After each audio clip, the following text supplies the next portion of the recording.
At first I wondered how I was going to fit into a play called drag. See, I'm not in drag. I'm not a drag queen. I'm a woman. I am a transsexual woman. Inside, I've been a woman since birth. My struggle would be matching my male body to my female mind. That's not an easy thing to do growing up in Rockford, Illinois. You've heard of it. They said some pretty horrible things to me there. I was called a fag on a daily basis. Even when they took a day off, it was pretty much implied. And their definition of fag was not the one you'll find in the dictionary.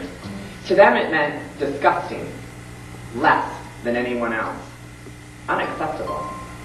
So at 20 years old, I knew that if I was going to live my life as a woman, I needed to leave my life as I knew it behind. That included my parents and Rockford.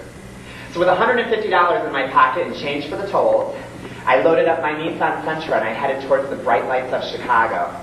I not only wanted to be a woman, but I wanted to be a star. I'd always dreamed of being famous. I felt like if I could be loved and adored by millions, that when I returned home, they'd have to say that I was okay, maybe even acceptable.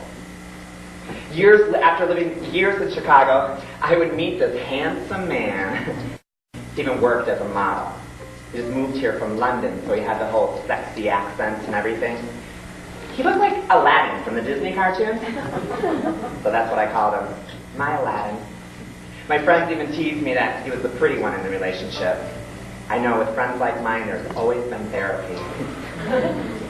2 weeks into the relationship, I'd break down and tell Aladdin that I wasn't completely female. He was surprised, but he took it all in stride. And then he said that it didn't matter to him, and that he accepted me as a woman. Accepted. It was something I'd been searching my whole life for, and I finally found it. However, his acceptance came with conditions. He wanted me to have the final surgery, to become a complete woman. He even gave me the $10,000 for the surgery, and I hadn't even rubbed his magic lamp yet. Okay, once or twice. I knew that I probably one day wanted to have the final surgery. I just didn't know if I wanted it right then. It's a big step. There's a lot of risks involved. So, of course, I went to my friends for advice, and they said, when is someone just going to hand you $10,000 again? Do it! So, after 2 notes from 2 different psychiatrists and a bottle of Xanax, I hopped on a plane to Montreal for my sexual reassignment surgery. It was actually performed during a blizzard on New Year's Day. So I would return back to Chicago, finally and legally a complete female. And nothing changed. I don't know if I 100% needed the final surgery to be a woman. I've been living as a woman for 5 years already. I just knew that I was tired of being different, and I desperately needed to be loved. Unfortunately, surgery doesn't give you those things. And Aladdin and I, a few months after surgery, Aladdin met another woman and left.